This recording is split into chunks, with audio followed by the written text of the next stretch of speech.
Token one for the team with Shannon and Sean talking about life and everything in between. The token ones see it differently. Yeah, token one for the team.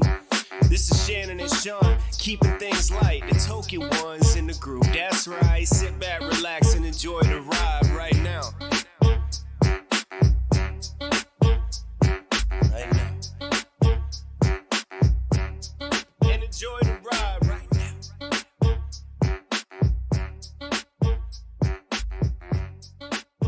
See the down the back of your couch. Not often enough. Why? You left a condom back there. No, I didn't, because I cleaned it today, so... And that just wouldn't be a thing for me. I know, that's exactly what Have I got it all wrong? Seriously, do I ask? Is there something involved? Not that I have like a book of notes or anything, but like that's how I keep up to date. Lesbian dictionary. Lesbian dictionary. It's like, No condoms. No condoms. yeah. No condoms. No. Right. we started off in a hat. I'm gonna introduce the podcast. We have a conversation all the time that I'm terrible at it. I get half an hour in and I'm like, well, welcome back to Token One for the team. That seems to be how it starts most weeks. Is Shannon reminding you that you're 10 minutes in and you haven't actually. Yeah, that's exactly it. So, thing. right back, guys. Welcome back to Token One for the team. I'm Sean. I'm Shannon. I should have prompted her for that. And we're sitting down with two of my favourite comedians in Aberdeen.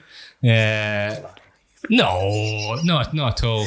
Two guys who wouldn't go amiss wearing, wife beaters that are fishnetted wife. You guys could pull off fishnet wife beaters. I could see that. I've Please. had a can of Red Stripe in my time. Fuck yeah. So I'm from Dundee. Can I You're just- from Dundee. So I have noticed, though, we are all dressed like opposites and opposites. holy shit. Like, you guys are in checked and we're both in like a half-zip grey. That's so bizarre. Yeah, but one of you should have a different skin Yeah. color for it to totally work. Oh, okay. Yeah. Well, yeah. Or different genders, yeah. Oh, well. Yeah. Well, You said I think does the mirror thing probably work at the same time? it does. So we've got Stuart Leon and Scott G with us today. Thank you. Yeah, you for having thank you us. for No, introducing us. no, it's very good. Thanks for coming along. I've spoken about Stuart more so on the podcast than yourself, Scott, because we've got history, good history, Okay. Beef. beef. Yeah. We've Good got beef. We've got good beef. Good beef. Because Delicious beef. my first time, delicious beef. Salted pork. Well, I did say I was going to wash specially for this podcast. I know he did say that. And he said, don't. Yeah. I like his It's- musk. Because he likes a bit of tang, obviously. Yeah, that's how I like my men. Yeah, it's not an upper market podcast, is it? What deems an upper? No. Yeah. Yeah. What deems an upper market podcast? An XL. There's a podcast for XL. I was on it today. Really? Yep. You were on it? Like, they had you as a guest? No.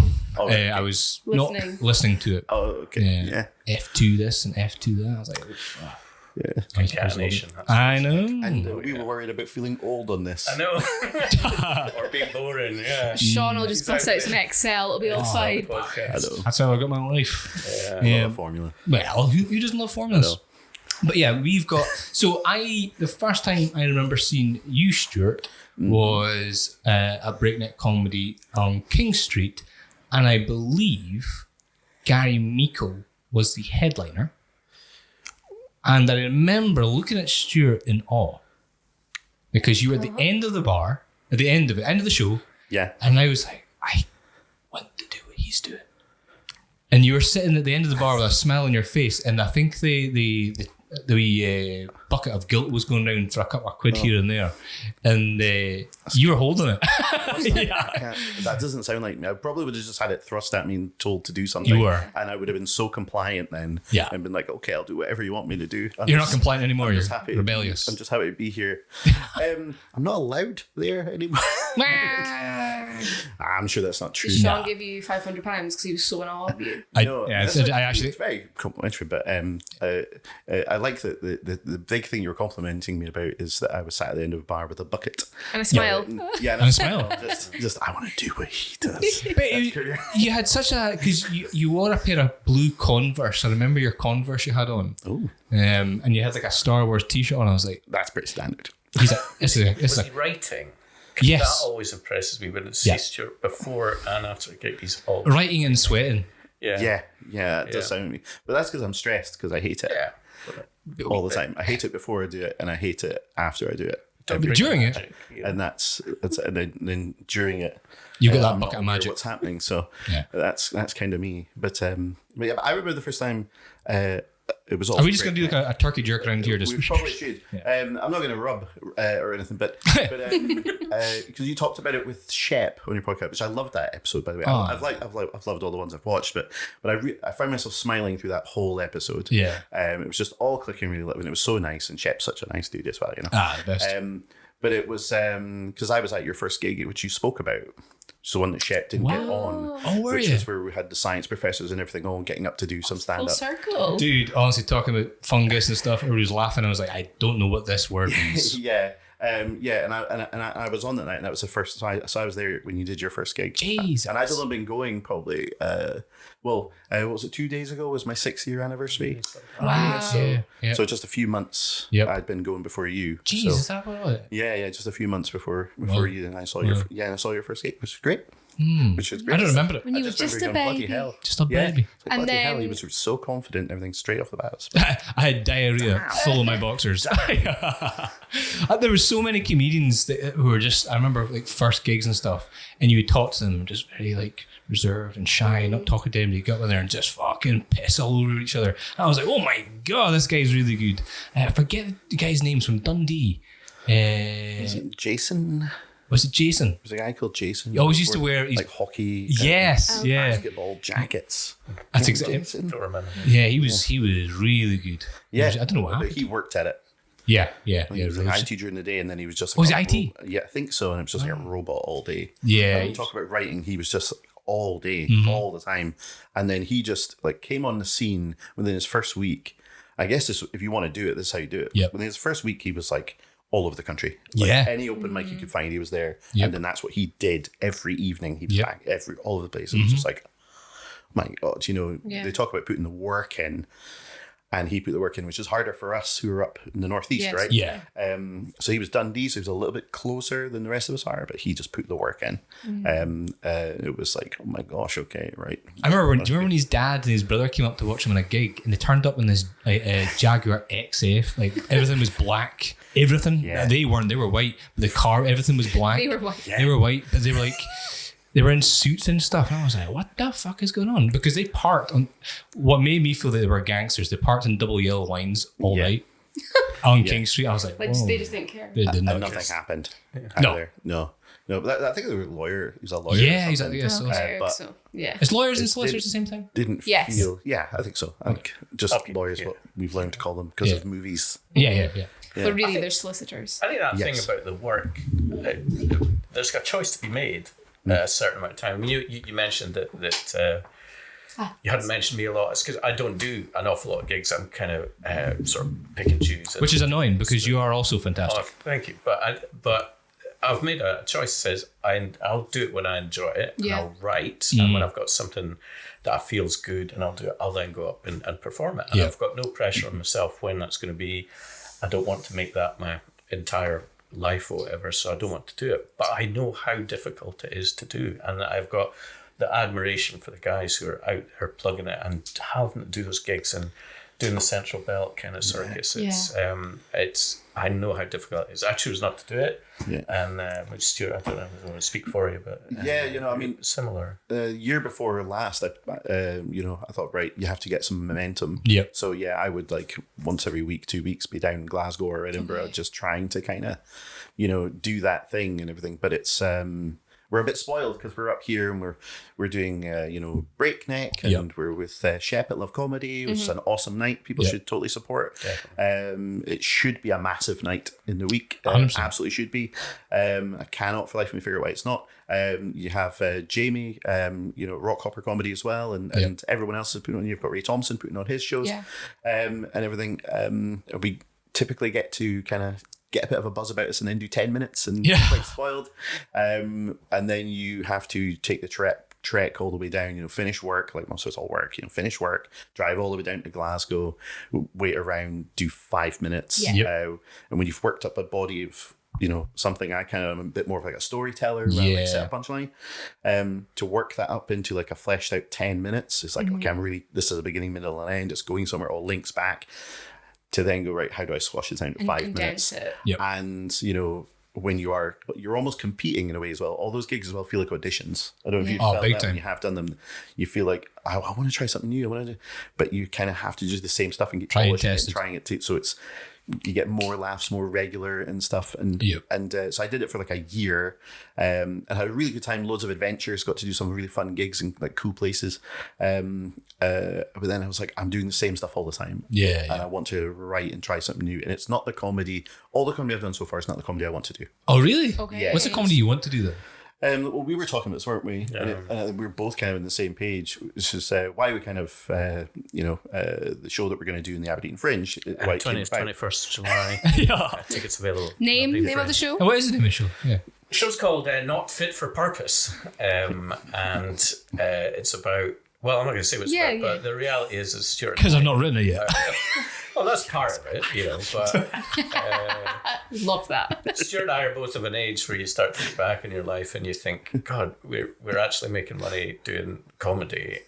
What's going wrong? Yeah. And it is storytelling, and it's not like a lot of one-liner jokey jokes and just silly things. It's not punching down or anything like that. It's just telling stories that we hope are funny, and I think we're both got that kind of style, and this show allows us to, we're going to do 20 minutes each, and that allows us to have a story with an arc and all those kind of things. So more of the fringe, a genuine fringe style show rather than just cobbled together sort of 5-minute bits, isn't it? Yeah, and we both wanted as well to be, I've always wanted to be a comedian that could bring emotion into the material that I'm doing. So some of the stuff I'm going to touch on is something for a grander idea. One day I'll do it like a show. Oh, yeah? Okay. I know the name that I'm going to do. I know what it's going to be and everything, but I'm not a good enough comedian yet to do it, which is why I've not done it. Right. And that's kind of something we spoke about. It's like, I feel I have to work on that, but bringing emotion into it. Because I think if you can capture some of the best comedians will have a moment where they'll pull you into an emotional place, and then the funny's funnier. And then, if they can tug on your heartstrings and everything. Yeah. And I think that's something we both kind of spoke about wanting to do with this, is have more of ourselves and have that emotional touch to it as well. And for me, this is this show that I worked on. It's the closest to my real life that I'm doing. There's an almost confessional element to it, and it's almost as true as I get being a comedian. I'm a normally quite a serious person. So honestly, I am. But doing that whole life thing and then sticking in jokes and is difficult. And but I'm sort of looking forward to that. It's got a bit of I say emotion, a bit of performance in it, and knob gags. So So why are you guys doing it together? Yeah, I was going to say. Because we don't have 40 minutes worth of material. I would love to. That was exactly it. We thought we're not gigging a huge amount. Doing 45 minutes is a huge undertaking, and for the type of comedy that both Stuart and I do, the work that goes into creating 10 minutes is a huge amount. So creating 40 minutes is a year or two worth of work. So I contacted Stuart and said, I think I could do a really good 20-minute kind of arc, and you were the same. So we teamed up, and we've got similar audience and a similar sort of storytelling style. And so we thought, well, let's get a crowd in that matches that, and on the 20th and 21st of July at the Aberdeen Fringe Festival. He's so good at remembering that. And I go, what time are you on? 4:00 at the Gordon Room in the Douglas Hotel. Cool. Oh, you're in the Gordon Room? Yes. So is that better? I've no idea. Yeah. That's a good room. Does that have flowers on the wall? No. It's got Some Gordons on the wall. Instagrammable content. Yeah. Exactly. It's going to be good. So it was your idea to join forces with Stuart? I reached out to you, and I think you were like, but you came up with the idea for the title, and then we had sort of clicked into place for that. Yeah, I mean, I had the idea. I was like, you know what? I really enjoyed last year's Fringe. It was really fun. Yeah. And everything. You were on as well, Sean.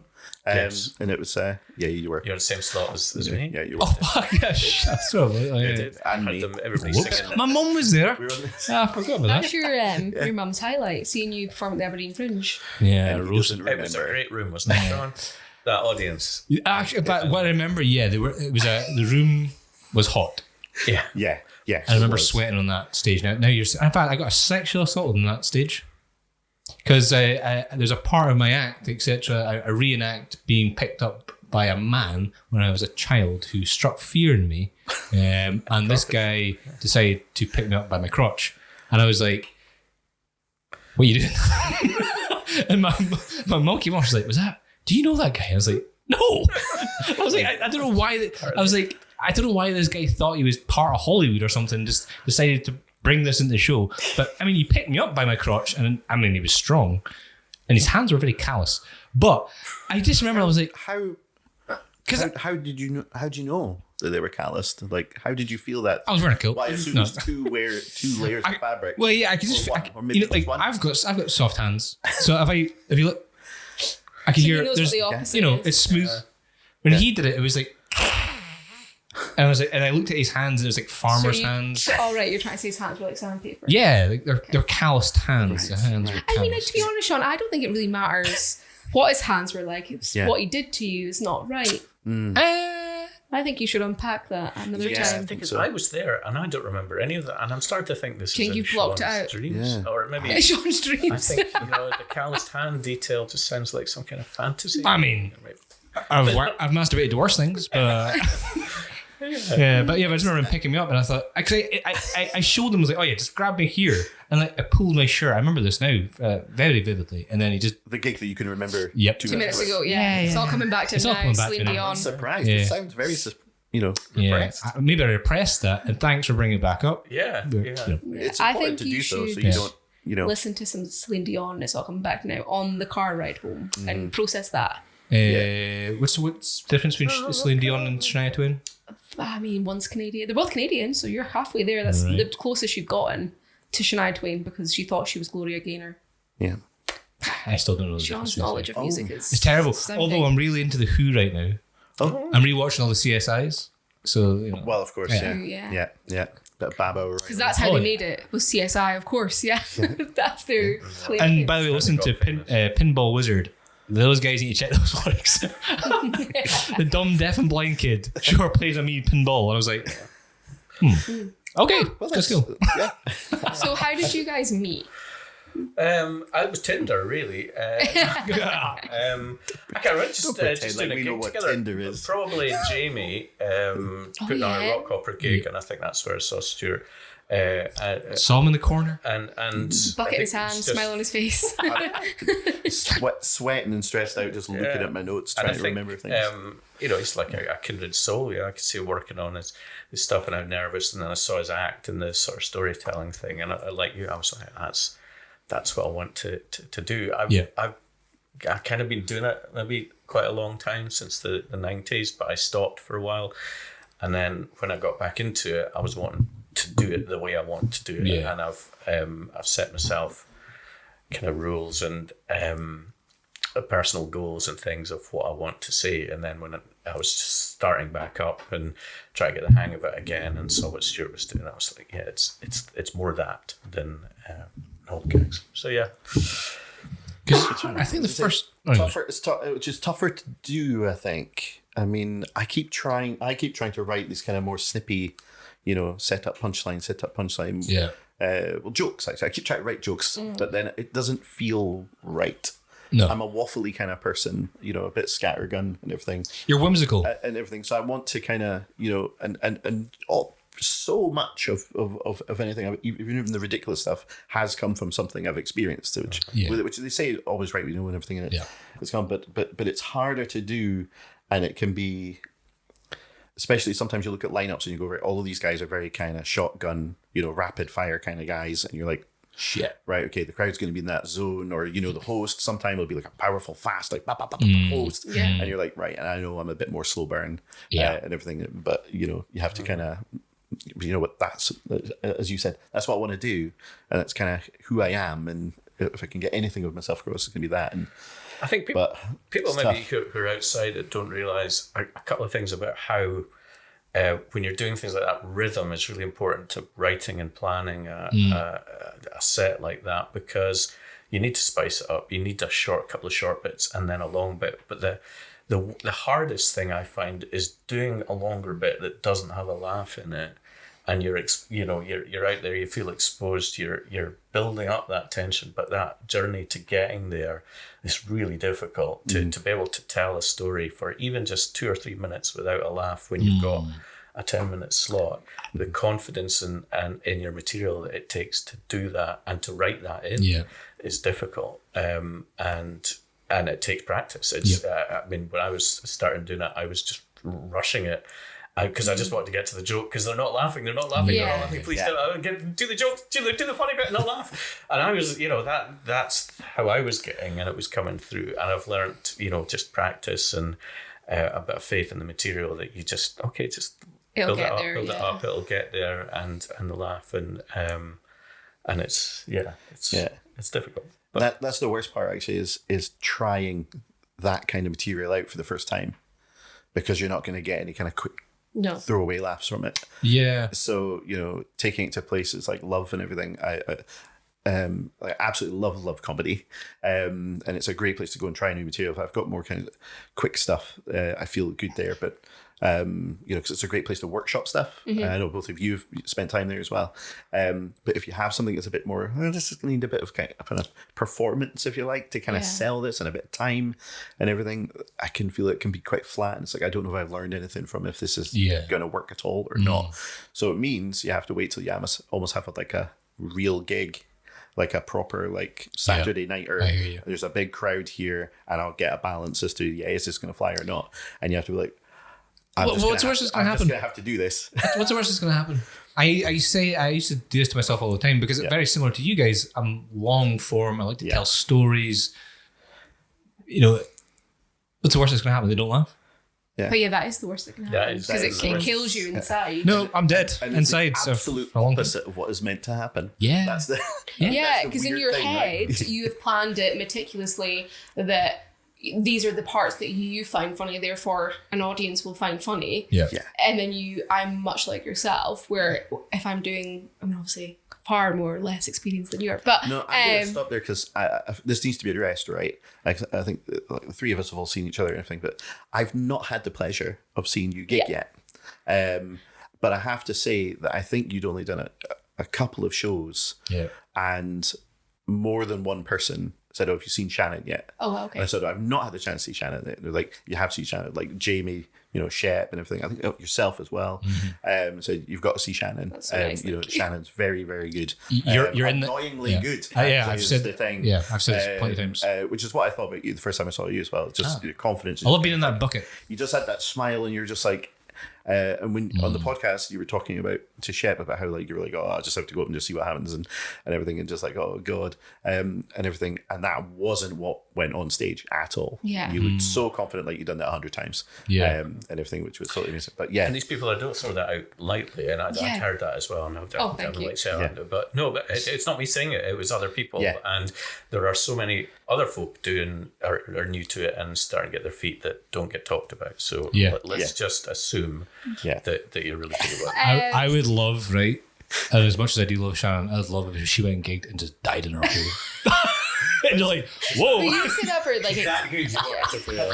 That's a compliment. Not yet. I think the closest that I thought that I got to that was the kind of competition in Edinburgh, and it's like what you're talking about when you go down to the Central Bell. I can relate to a lot of what you guys are saying just now. Is when you have a good 10 minutes and you've got to condense it to 5. And it's like, this is not what I wanted this to be. But to go back to kind of like your point, when you've planned it in your head and an audience are speaking. Sorry, I'll pause you. Yeah, he's pulling your mic down just a little bit. Down? Yeah. Oh, that's the springy one. Section. So Perfect. That's it. Yeah. And then wait for the grenade to go off. Line up or something. I'm just trying to get content. He wants a TikTok click as soon as he gets hit with mine. It's like you've planned it in your head, you've planned the laughs, and I'm a bit like you, where if it's not those laughs, I rush through the set. And it's like, you're just kind of like, well, let me get off the stage as quick as possible. I think that's the last gig I did. It was actually the first time I performed at Breakneck. And there was a guy drunk in the audience just before I'd gone up, and he had a blonde wig on, American guy. Sean, yeah. And he was getting thrown out of the venue. He was like down in his corona before I went on. And the MC, it threw them off, and they were an experienced MC. And then I went up, and the audience were just not in the mood anymore. And I mean, I got some laughs, and it was absolutely fine, but it wasn't that safe space like Love Comedy where you can workshop it and you get laughs, because they're just coming for a fun night out, whereas and they paid for that night out, right? Yes, and when you take it to that place where yeah. they've paid for it, it's a different environment. It's a strange thing. I know you've covered this before, but the strangest thing can throw it off. And I did get, it was maybe 2 months ago with Ray Thompson, and he had a Friday and a Saturday night, and I was doing both nights supporting him, and did exactly the same material on the Friday and Saturday. And although the Friday night was okay, it was just okay, did exactly the same on the Saturday, and it was just uproar, it was just hilarious, everybody just loving it. And it's the slightest way that the audience were, they'd been at work during the day, and they hadn't been drinking as long, and tired. Ray had been doing a different sort of thing in the lead up to it as well, and it was strange, and it just, there's so many factors that go into whether it goes down or not that you can't control. And you'd be like me, you think, is it the material? But I've got a bit of confidence now, having done something like that where the exact same material had a different reaction, that even if it is the material, I can justify it going, well, maybe it was the audience. But it's a strange business to be in, and if you do want to totally die, I can recommend a work at men's club in Inverurie. Stuart and I both did. Just shout out, thank you to Kenny Luke for booking us and putting the night on. It was very kind of him to have us come and do that gig. And this man went on first, and I think, what were we doing, like 20 minutes or something? What to do to a full working men's club, a couple of hundred people in the room. And not one of them was listening to us in any way, shape, or form.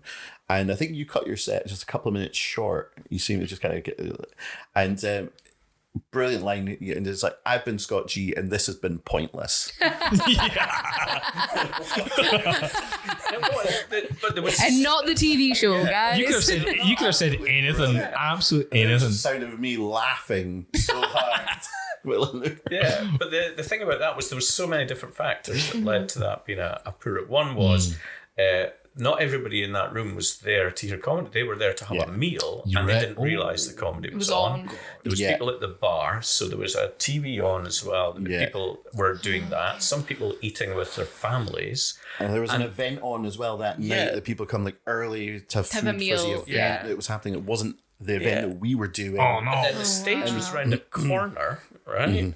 And then moved as well. It was like one of these like pop up. Kind of standing on a ride at Condonas at the same time. And you had to like a foot and a half off the ground. You had to like take a run up to get on. And then Kenny's style, God bless him, was entirely different to what Stuart and I were doing. So he was doing like one-liner gags and traditional humor kind of thing.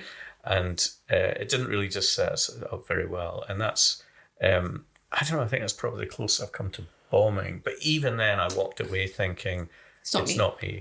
Not entirely me. I could have, there was no way of rescuing that room at all. It still would have been, at best, an okay gig. But it was too far gone, I feel. And so bombing is subjective, I feel. Yeah, that was funny. Not to say credit, but I think the biggest cheer of the whole night of that, where they actually, like, most of the crowd got behind anything that the comedian was saying, was when I called out a guy who was literally right next to the stage having a full-on really loud, was standing up and talking to a group of people at the table he was at. And I called him and said, you need to share with everybody, what's going on and blah, blah, blah. And the whole crowd like stopped and like clapped because I'd like called this guy out for making too much noise. And then I was like, right, so if it's all right, I'll just get back to telling, my story about my vasectomy. That's cool.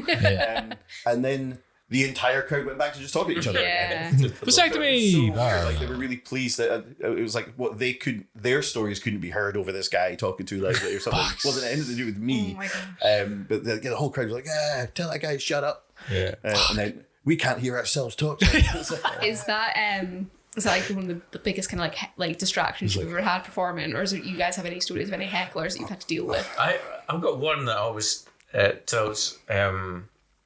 I was about a year ago doing a gig for Jamie Tate. So I said earlier I pick and choose my gigs now. Yeah. It's because of things like that. I realise what my act's like in the storytelling. So I want to only do gigs where that's going to go down well. And I learned that by doing a couple of pub gigs, and one of them was for Jamie Tate. We're in the Forum, and I didn't know this. She'd invited me along, and it wasn't far away from my house at the time. And I was like, okay, great. But there'd been a couple of hardcore regulars who really objected to the pub and the TVs being off for the comedy night, which was in their thing, and they were regulars. And for the first act who went up, Jamie got on some great acts, and the headline was Chris Iskander, who does he's phenomenal. So the first person to get up, and they basically were heckling and just doing the general kind of interrupting and things like that. So the barman had a word with them saying, I know you're regulars and stuff, but you're going to get thrown out if you don't take part and stuff. So I get up, and the clever guy thought, well, I'm going to heckle by laughing really loudly. And that was the heckle. And I'm getting up. So anytime I did a mild joke, and as I said, I've got a rhythm and I've got a style to it and things, and not everything's a belly laugh. He would go, oh, like this, and then a sort of sarcastic laugh kind of way. And I was like, what do I do to say to somebody, will you please stop laughing? I'm trying to do comedy here. It didn't really follow. So, but luckily the barman did chuck him out, and so that was good. That's the weirdest heckle I've had. That was is somebody bizarre, laughing at me in anger. Nice. Mine was at Love. Actually, it was at Love Comedy, and it wasn't a heckle. It wasn't meant that way in any way. Just a gentleman in the crowd who's known to Love and is a good supporter of Love, actually. Yeah. Everything. Love Actually. What film? 2002. Yeah. Hugh Grant. And Sorry. and it was just that he sort of acknowledged everything I said. Okay, so he felt he was like participating in your act almost. So I live in the countryside now. Yep. Yeah. Really loud at it. I was like, yep. Are you like, excuse me, sir, do you know my life story? And then it's not quite like, you see it on TV. Okay, got it. Yeah. Okay. Mm-hmm. Yeah. You planted Every him. time it's You like- planted him. And as you were saying, like the rhythm thing, it's just like, oh God, I don't know what I'm doing. And let's say, and I kind of almost needed to just be on rails for that point, let's say, because I'm so like imposter syndrome, everything's all just like all Too over much, me. yeah. Yeah, and everything. So as soon as something like that's coming, it's like, I don't know what's going on, and I feel really awkward, and it was awful. And it was it was strange because he was doing nothing wrong. He was listening, he was attentive, he was in it. He's engaging. It's just very much this gentleman's Too much. nature, and that's totally fine. And everything. But it was just, and once I'd zeroed on that. He was the only person in the room for me in a way. You know what I mean? But that comes with experience of being able to like block that out and everything, which, just something we'd have to work at, I guess. We were talking the other day about how neither of us are great with put downs for hecklers or anything. I'm not a naturally aggressive person, and a lot of the stuff I do, although it doesn't sound scripted, is okay. I think one's for yes, two for no. Scott told me before he came in, he's like, I'm missing a tooth right now. What happened? Stuart says, I want to go on first. Okay, Stuart, fine. No, Can I just really, I'm really sorry, but that'll give you an idea as to where kind of Scott and I we were having a chat yesterday, and literally, you would think if we had the sort of comedy egos like you're meant to have and everything, be like, no, you know what, I think my stuff's stronger. I think I should go on last. And everything like that. But we were literally arguing about who should go, that we both want to kind of go on first. No, you should go on. You're better than me. You should. You're sensational. No, you like, are. You're Scott G. You go first. But just to give you a little glimpse into like That's where we so are, funny. we're both like, no, I should definitely be the one Are you guys going to do a crossover? not really. Oh, because and that's getting to the point about we a lot of this we write it. It's not even the stuff that sounds ad-libbed or whatever is structured and written. I'm a big fan of Stuart Lee, who gives that impression that he's just kind of mumbling through, but he's famous for the fact that every pause, every beat is Well practiced, thought. rehearsed, and well thought out, and that's kind of what I aspire to. I'm not anywhere like that, but I do aspire to that. And it means that when someone's heckles you, I don't have a vicious put down, because I'm not a vicious person, and it's your own personality comes out, and it just throws you off. And so it has to be whatever's in the room at the time or doing that. But I don't really cope well with that. And You made me feel like a right bastard. I love it. Yeah. Somebody just interjects. I'm like, my first thing is, But you're so sharp with it. oh, sorry, what? No, I go. So what do you say? I'm like, oh, wait. But, oh, right. Great. Thanks for the contribution. I needed that. I'll add that to my set. Yeah. Thank you. And just I don't know. I love when somebody interjects it, because then I get more stage time. Yeah. Well, yeah. Like, he's using up 10 seconds. It's not my fault. Yeah.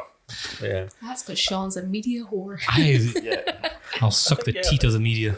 So the structured writing thing and getting that rhythm and all the rest of it, and then you don't plan for stuff like that, and it ruins it for me, and then throws you. And that's all I'm thinking about. It's not what they said or whether they like it or not, or whatever drivel was coming out their mouth going, oh no, how do I get back to what it was? It's not my plan. And have I've just lost that laugh there because I was building them up to a bigger laugh and all that kind of stuff just out the window. So I've seen really big guys all know who Tom Segura is and stuff. Yeah.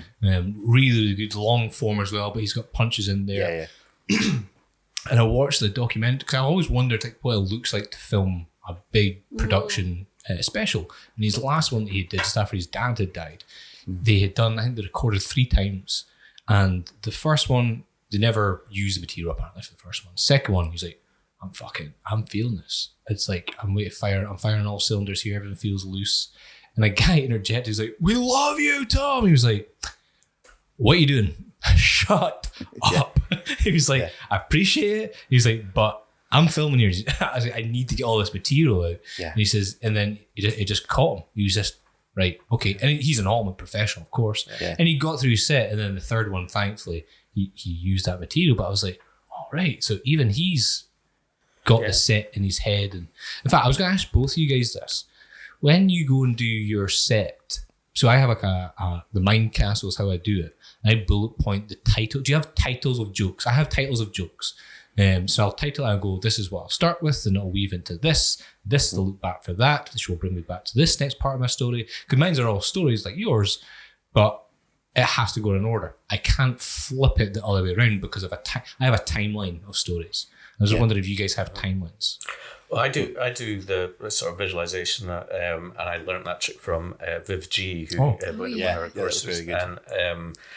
And it really freed up my stand-up, because my biggest fear before that was losing my place and not remembering the order of things. So what I do, I mentally visualize a room that I know in my own house really well, and I don't have names for things, but I have pictures of them. So, I could remember a set from a while ago just by walking through and going, okay, there's Elvis is on that wall, Donald Trump's here doing that.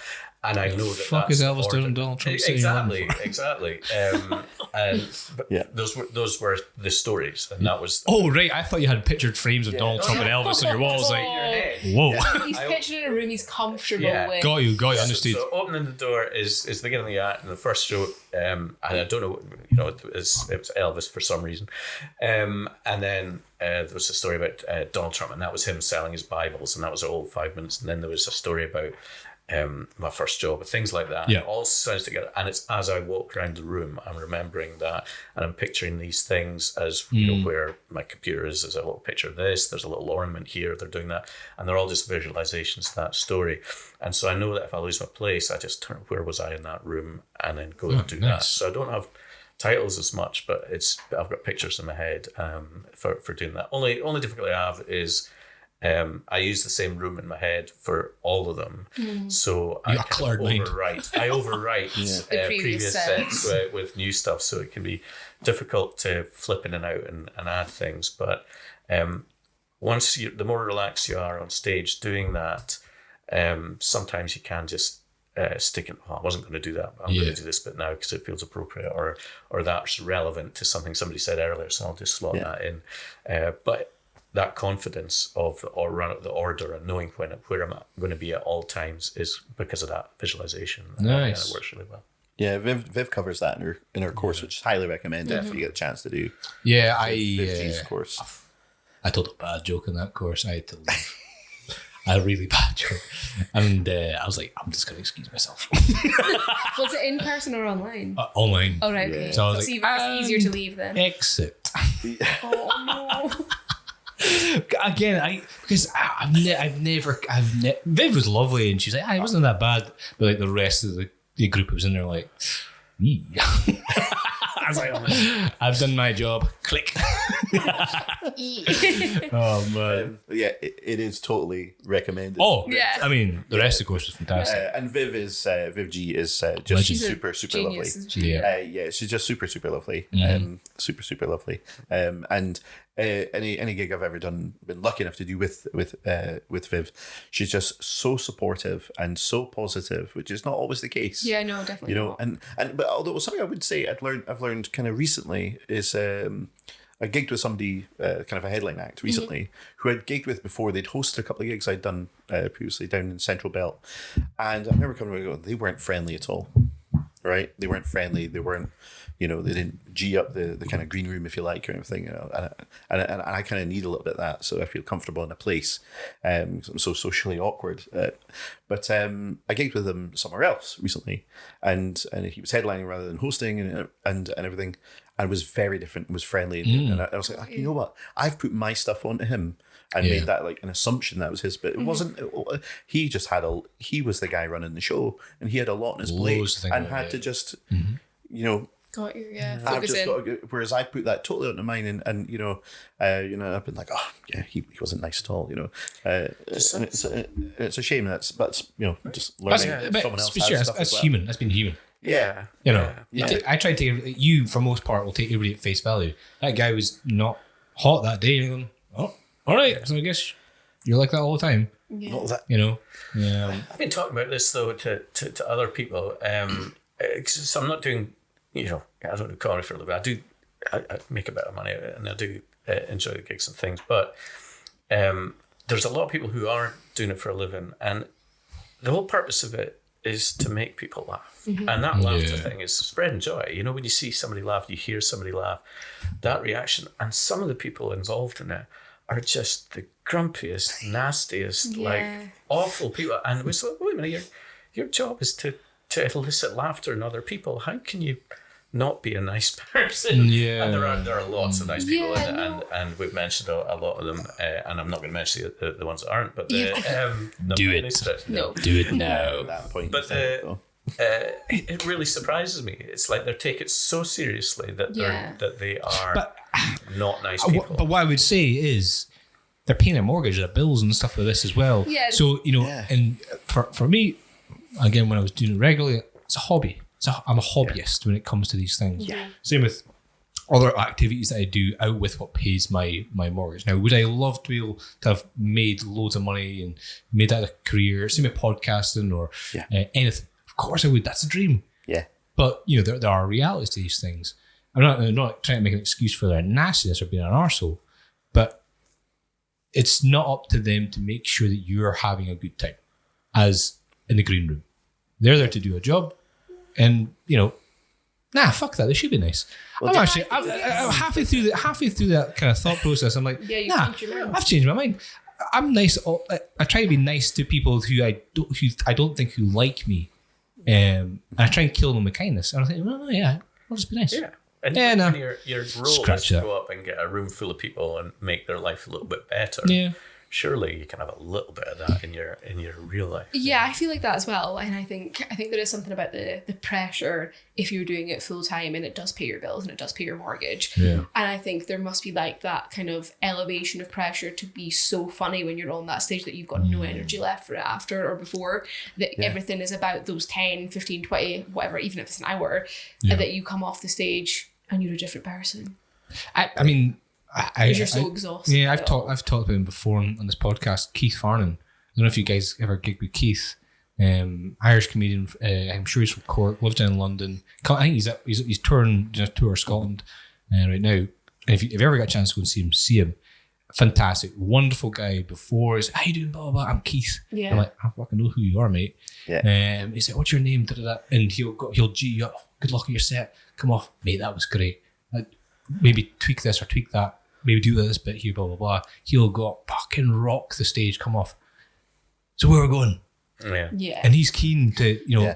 And so I mean, I've met the complete opposite guys who are like, don't talk to me or whatever, and that's cool. Yeah. Just be yourself. Just as they're about to go on, do that and disappear. Yeah.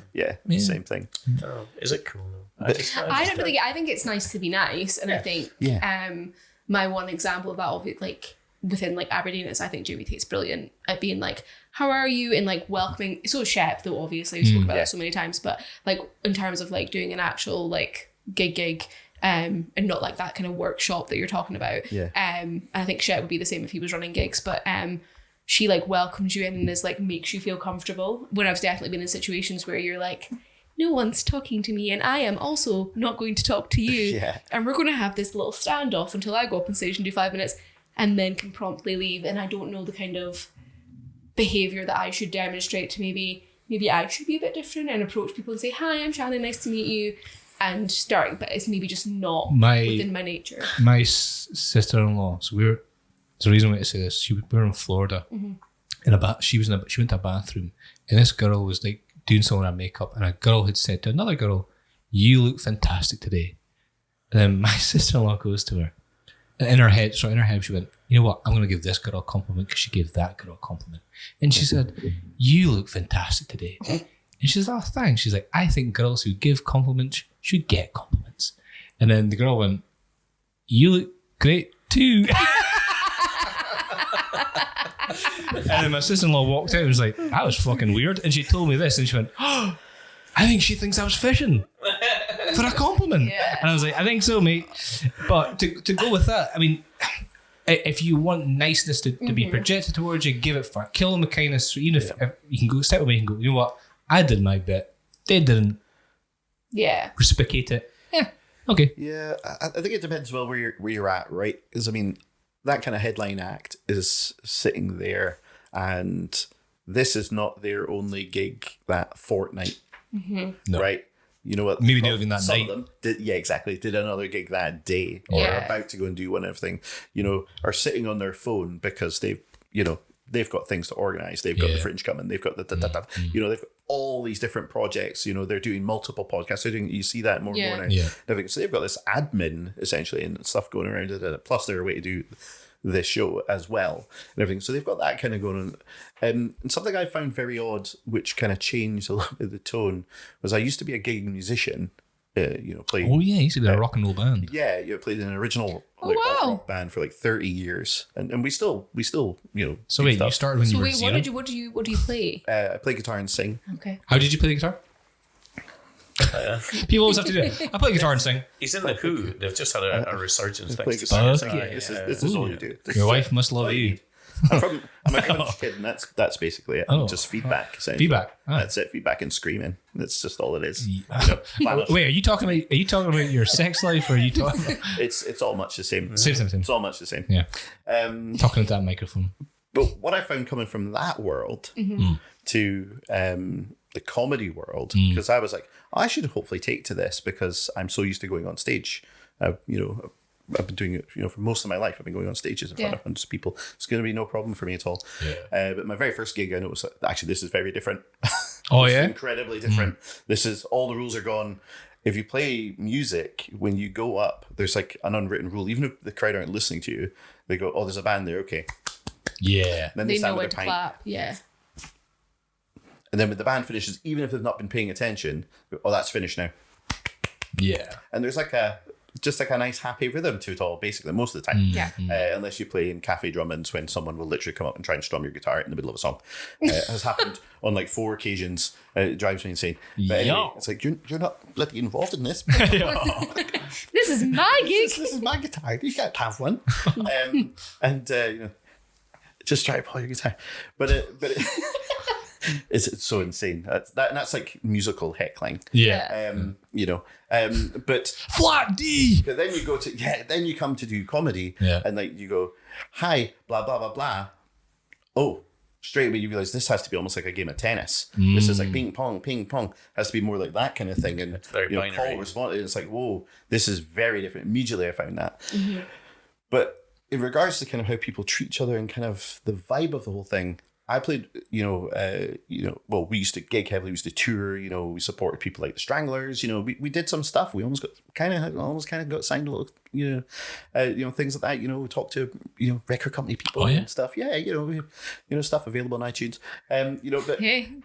Fuck yeah. You should bring that up for the video. I'll bring it up. But you... Stuart, blonde wig, glasses, Corona in hand. We made no money. No. Right? Original artists, we made no money. If we did covers, did wedding band, pubs on a Friday night and stuff, you can make some money. But if you write your own material and everything, you make no money until you're properly, back in my day it was selling records and selling, CDs and things. Those are the shiny discs your mom and dads have, guys, right? You had to do that. You had to have a hit single. You had to have something. You had to be doing massive tours to make money. Yeah. So there was a very different vibe. It's like no one's making money at this. There's 4 bands on this night and everything. We're all just going to do our best, and that's going to be what we're going to do. People would share, equipment. We would do all this kind of stuff. Oh, really? Right? Yeah, you'd share backline and you do all that kind of stuff. And most of the time, it was kind of that kind of vibe, and it was all very friendly. And then I think I'd been gigging for about 2 months as a comedian. Yeah. And people in the back room, Breakneck, like, when do you think we'll start getting paid? When do you think? Because I think such and such did and he got to come in at the weekend and got paid and stuff. And he's only been going like a month more than me and stuff. And it was like, what? Yeah. You're like, you can get paid for this? Yeah. And then, I still meet headliners and people and everything. It's like, you gig regularly at the stand and you do this kind of stuff and everything. But kind of from like a comparative, like from the music industry kind of way. Yeah. I know you gig at the stand every weekend, blah, blah, blah, right? But you're nobody from a musical thing in that world. You would not, even if you did gig all the time, even if you did the Fringe, from a music point of view, you would not get paid. If anything, it would cost you money to do that. As a musician, you pay most of the time to gig now. Right? Holy shit. Is that right? You give them money to be able to use their sound, equipment and blah, blah, blah, and sound engineering and stuff. So there's no money doesn't come into it. So the money's away. Yeah. So it is just about, I want to write a cool song and the crowd enjoy it and we enjoy playing it. And in a way, it kind of keeps it, you've got to keep trying harder. And I'm not saying people who do make money, but... No, of course not, I wondered sometimes about money, as you said, it's paying their mortgage, coming into it. But then you have to do that to get really, really good, to fully dedicate to it. It's that balance. But the other good thing is the fact you can go and see comedy and not know anybody's name that's on the bill. Yeah. And they'll be paid, and you'll have a great night. Ace night. Yeah. And they'll be getting paid and they'll be happy and it could be and you might never hear of them again, but it'll be doing that. Whereas, bands, you have to build a following and do all that before you get paid. But it's I'm going to stick with my naive world of everyone should be nice. Yes. And it just make comedy a lot nicer because it's the about world making a better happy place. rooms. I've said this before. Fun, yeah, exactly. It's meant to be fun. I've said it before, and I said it to Shannon earlier on. I was like, rising tide lifts all boats. Yeah. If I'm doing well, somebody who's in my nucleus will be also doing well off a reverb off of that. Yeah. Ray Thompson's a great example of that. I mean, he's as he's worked really hard on doing all these smaller local gigs and touring around and building up this following no matter where he goes, and he's created his own venues and created his own gigs and doing that. And he reached out and said, do you want to come and support? Do you want to do this? And I'll give you 10 minutes, whatever, to anybody that he just thinks might have it, whether they've gigged a lot or not. He'll do that, and he's lifting them. And he's helped an awful lot of people to do that. What's your man, Matthew Ross? Oh, do like that. Ray had him on at the Tivoli. Yeah. I think ML was there as well. Yeah. I mean, it's a great room. You're just pointing out that neither of us have been picked, but that's cool. I really put out to Ray, and that's how he knocked his tooth out. He was like, Jesus. I know. He said.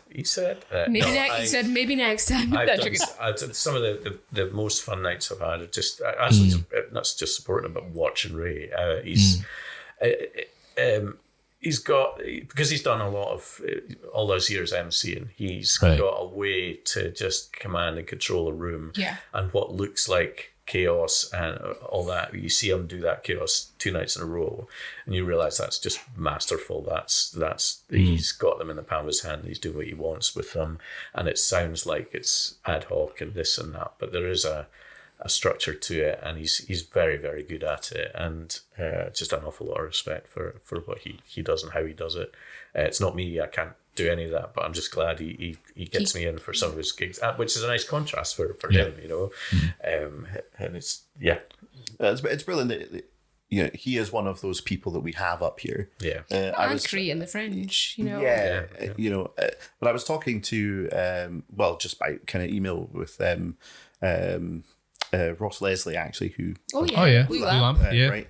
They're actually handing that over now. He's not going to be running that. It's going to be a new group's going to run that. You know, kind of after the summer. All right, do you know who? Sadly, I think it's maybe. I don't want to say in case I'm wrong. Tell us off I here. think it's Bring It On. I think you probably see them. They've been doing stuff in like Arbroath. And I like how you things, just doing said, stuff down I'm not going to say it on air, and then went, I think it's Bring It On.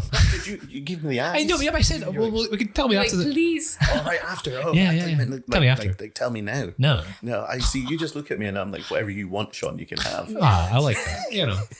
But but we are, and I said to him, I said, you know, thank you so much for the chances you've given me to kind of come on to some of your bills, because I did a weekend with him just recently, you know, I really appreciate it, because, as you know, we are very starved of shows up here. Yeah. We do have to travel all the time, you know. So yeah, Ray quite rightly has taken and built this other new thing and does involve us all and everything, which he doesn't need to. At the same time, you know, I've got to shout, like I said, you know, just hit my sort of 6th year, which is nothing compared to, like I said, this guy, you know, but You're really old. but you know, I started off at Breakneck, and that was because of opportunities that Naz built. Yeah, You know, absolutely. and I think I don't do you know much for Naz now, but you know, he's really focused his nights now. I think Yep. he's doing these other events as well. Yeah. So you know, we were very lucky that we had these Thursdays and Sundays, which are open mics and with a good headliner and stuff and everything. You know, and he, you know, I wouldn't be doing comedy if he hadn't given people those opportunities. I know all of us have had those opportunities to go through there, do a weekend and everything, to a big proper paying crowd and everything. You know, so certainly, you know, we've all benefited, I think, a lot from, you know, Naz going out on a limb and kind of getting us all involved there. 100%. But then we've got Shep with Love Comedy, really want to nurture anybody that's new, come along, and it's such a loving, supportive thing.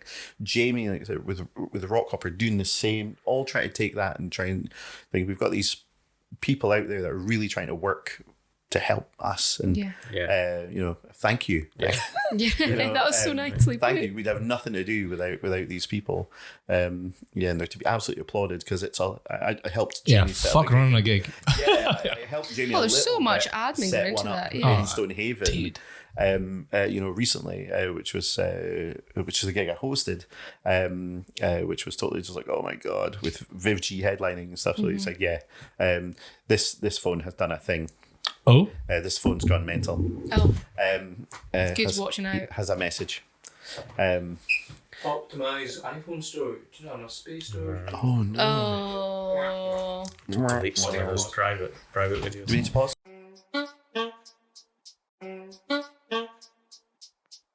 What happens then? What do I do? I think you guys are building up quite the library of Aberdeen comedy history, and I think this will be valuable even in years to come. I think people will look at this and This think that's- specific one? This one, yeah. But You're not that old to call yourselves history, you know what I mean? I think out of all of it, I think somebody in there will be unmasked as a serial killer or something, and you'll have that content I'll straight tell- to Netflix or for Channel 5 documentaries Like or a whatever. true crime so thing. don't Yeah. delete any of the videos. Well, I mean, I had to from iCloud storage. Exactly. How frustrating. It's okay, Sean's got a hard drive. He'll keep it all. So He's not got a lot of room on. no. I've heard. So you don't have a hard drive. The wife was away.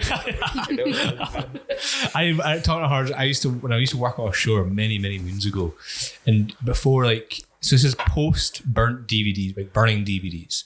used to get burnt DVDs, used to get yeah. pirate videos and stuff, Yeah. pirate DVDs.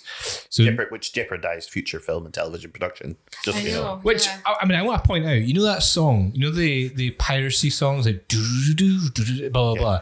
They ripped that song off, I heard this. and they got taken to court. Yeah. So the piracy song, the piracy advert did piracy. I'm just pointing out there. Yeah. Where the world works. But so like hard drives offshore were like, it was like gold. This was currency. You got a hard drive. I've got a hard drive, and you would trade hard drives. And I remember the guy just says, "Do you want all my movies?" And I was like, "Yeah." Sounds and he like said- you worked in like in a prison. Like it was like prison. Kind of like prison Yeah. for like a month. Contraband. I was because I didn't work in the UK. I worked abroad. And I remember this guy. We used to call him K2 because there was two Kevins. This guy was big, so he was K2. And Kevin squared. Kevin squared to get technical. And he had given me his, so I got my hard drive back, and he was like, "I've just put all the porn right at the front, so you can sift through and delete the ones you don't want." And I was like, That's right. "All right, sweet." Which made me really, which post my masturbation, I then thought we've all masturbated to the same thing, which was kind of You're endearing, just passing it round off. Sure. pretty much. And probably at the same time as well after dinner. Anyway, and there was a file that had said "really dirty shit." Okay. So of course I clicked on it. It was this really dirty shit. Just like Tarzan movie. Well, An exclamation mark or no exclamation mark. You can't do that on files, remember? right, okay. Yeah. And so I'd opened it. Sure. I know. Technical. You can't name your files with an exclamation mark. I know. So I opened it up and it went Brazilian fart porn. And I was like, surely this isn't a thing. And I'm going to use this word lightly. Pucker was a fucking thing. I've never seen, this is the biggest bum I'd ever seen in a woman. Is that why the Brazilian thing's important? Yes. I was trying to say why is Yeah, the that's why I was Brazilian- like, where's that coming in? Yeah, and it was Brazilian with an S. So I think it was authentically from Brazil. Oh, right. Yeah. And she'd opened her bum to expose said lips. And it was almost like pulling a balloon just to make that.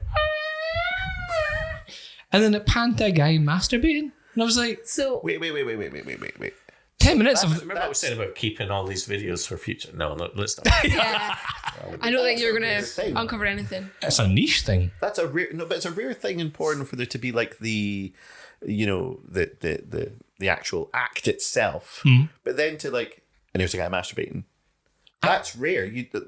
That's not normally It's not a the thing. storyline, is it? No, That'd be off-putting, if anything. I think so. I think it was amateur. It wasn't like a production. It didn't have a production feel When to he it. says amateur, it's probably Kevin Squared uploaded this Yeah. himself. It's just Kevin. Hi, Sean. So what did you then do? Did you when you Excuse me? no, like, so did you get like, did you all meet in like a room and like it was like Cluedo to find out who saved this on the hard drive? Oh, no. No, did you just never mention it again? Oh, no, you mentioned it. Because the next video was like a baseball bat. And she was able to swing and hit a ball with this thing up her bum. Which, again, talent. And just like our comedy, you have to get the reps in. How many times has she done this over and over again for the accuracy? What made her think to do that? Yeah. Maybe appealing to like an American demographic. Maybe she was looking at the analytics. Maybe Oh and yeah, thinking, New York Maybe. Yankees. Here we I'm getting go. a lot of traction in Yeah. the US, so yeah, let's do that. And Yep, you know, she could have been an American football next. And she hit the ball. She hit it. It was an underhand. It wasn't an overhand throw. It was an underhand throw. Like a thrusty, and it swung. Or, No, so she was kind of facing side on. It was this thing like a tail. And then she But was it? swung her hips. Why do you Was need it to hor- know? I don't know now because I've thought about it. So was the bat horizontal or because I think for me A bat horizontal. I think for me it would be The handle was in. It was inserted. yes yeah. But see if I did that, Yep. the bat would be lost. pointing Oh, to right, the sorry. ground. Oh no, she was So horizontal. she- She was kind of like bent over that way. So she was bent over, so it was Yeah. okay, and then like a hip thing. Do you guys Yeah. want to take this offline? I think it's a Yeah, thing I'm like, that- is this like a porn anonymous group? Yeah, like this kind of is like the- I'll. I'm not podcast offended, it's entirely. just literally logistics for me. Yeah, It's I'm just confused logistic. about Just, Yeah. I mean, like this podcast, it was well thought out. You know, Yeah. it was well planned. I never really signed up for this. No? Scott's like, zip. You didn't act like your way to get undressed. Yeah. No, he's getting fully dressed, just like. In a previous life, yeah.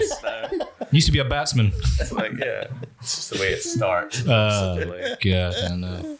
How did you get on hard drives? Sorry? Because my phone was flashing in storage. Yes. And you said I've got loads of dirty videos. Hee hee hee. All the best bits of the podcast were lost.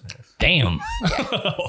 Oh, good times. So back on the porn. No. Yeah. So wait, you were talking about Aberdeen history or comedy history of Aberdeen. You've got a lot of people on. We've had a lot of folk on, which I'm pretty chuffed with. You should get Sid Oslet on because he's an architect Dude. of the whole Aberdeen thing. 46 years of Sid. Oh man, I'm not going to reveal his name, but I was on Facebook the other day, and this guy who looked like Sid came up with a different name. I was like, that's not his name. I was like, no way. I've not known him for a long time, maybe like a couple of years or so. Well, he gave me my start in it. So this was back in the 90s. And back then, there was a whole resurgence. Comedy was the new rock and roll. Sort of bands and things. People were doing stand-up, and Newman and Badillo were selling out Wembley and things.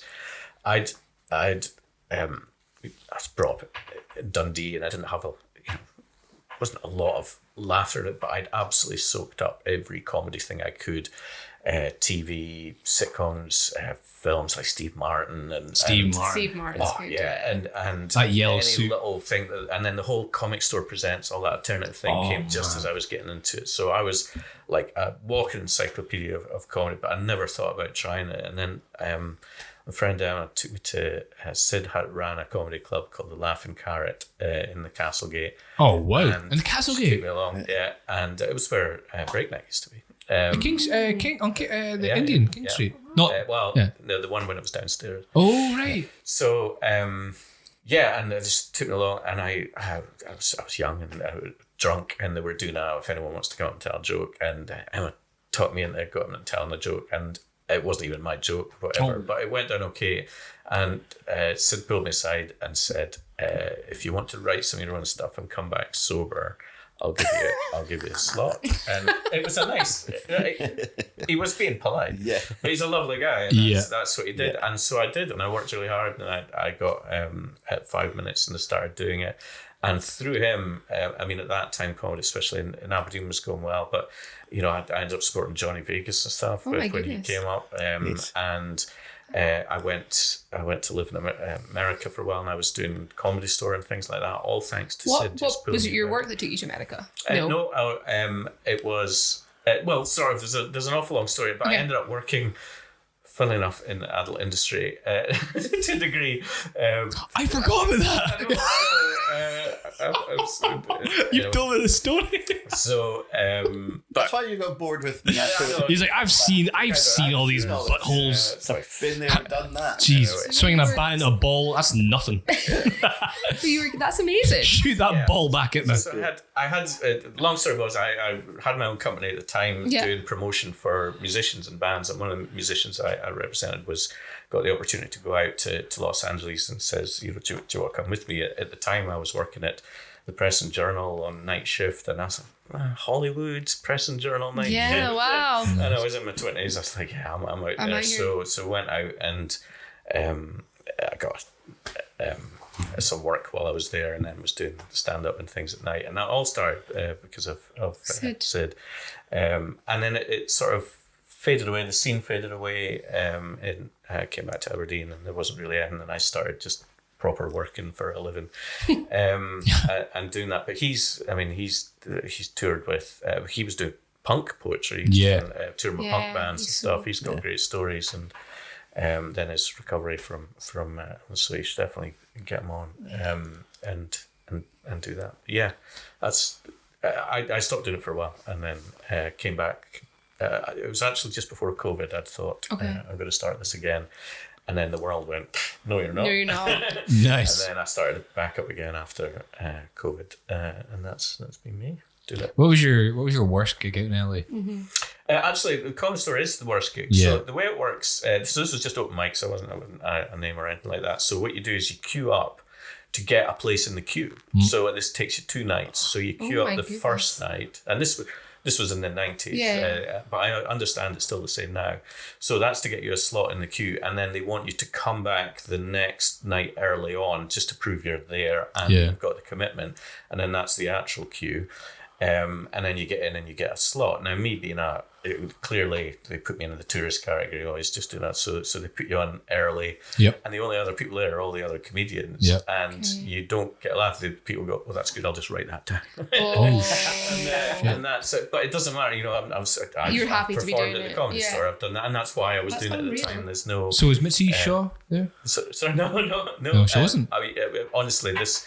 Was maybe 8 o'clock at night when the shows really start at 11 or there. Because Mitzi, she was big in the 90s. That's when she ran the whole thing there. Yeah.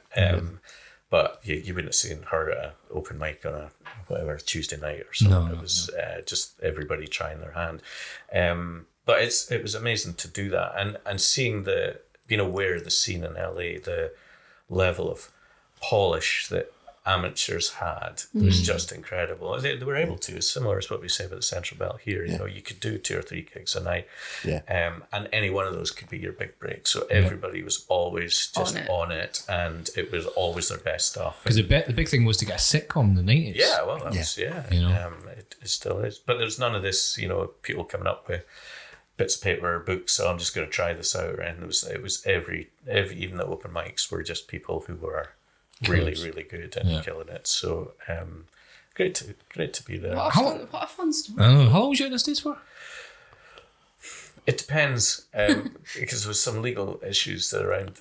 So as long as my visa would allow to the day. Got you. But yeah. Did you go to jail? No. But this was pre 9/11 in the 90s and stuff. Yeah. Okay. You got a lot leeway. A lot of leeway there, especially. Are you glad that you moved out and lived in the States and things? I did. I mean, it taught me about traveling. I'd always wanted to go to America. So since I was a kid, I watched American stuff on TV, and I was a big comedy fan. Loved all the American comedy and things. So it'd been an ambition of mine, and to actually do it at the age of 20 and being, I remember flying into LA and all the street lamps are blue, and you come from Dundee, they're all orange, you know, and you're doing blue, and then suddenly you're like, this is like a cop show. I'm really in the movies now. And I just never got over that feeling. I was there for quite a while. I went back twice, and it always felt somewhere special. Sadly though, I went back kind of post 9/11 for an extended holiday. I sort of did a tour around the States of all the things, and the attitude had really shifted. There was that American warmth had gone, that the whole difficulty of getting into the country, the security, all those things are just, this isn't a land of the free anymore. And when I was there and I was young, and there was genuinely anything could happen at any one time. You know, you would be at a party and, oh, look, I'm speaking to the guy who does the special effects on Star Trek. You know, that doesn't happen in Aberdeen. Or, you do that. I did some work for Alicia Silverstone. I worked on a bit of work for the Big Lebowski movie and things like that. gosh. It was really ordinary. Did you meet Alicia? No, I did, but I didn't realise who she was at the time, obviously, because... so I was in a design place, and we would just do head and shoulder shots. So they would have their head and shoulder in the front, and then they would do the CV on the back, and there would be 30 of them a day. Did you get kicked out of America because you copied all the Pamela Anderson stuff? No. Is that why you're not there anymore? That was you or your hard drive.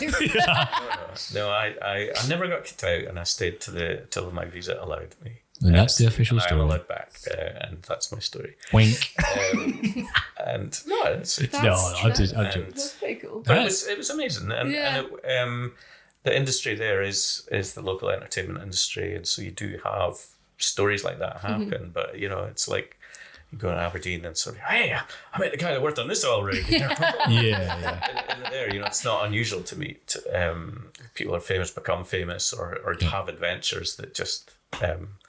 Blow your mind. I was not hogging it, but I was involved in the OJ Simpson thing when I finish this sentence faster.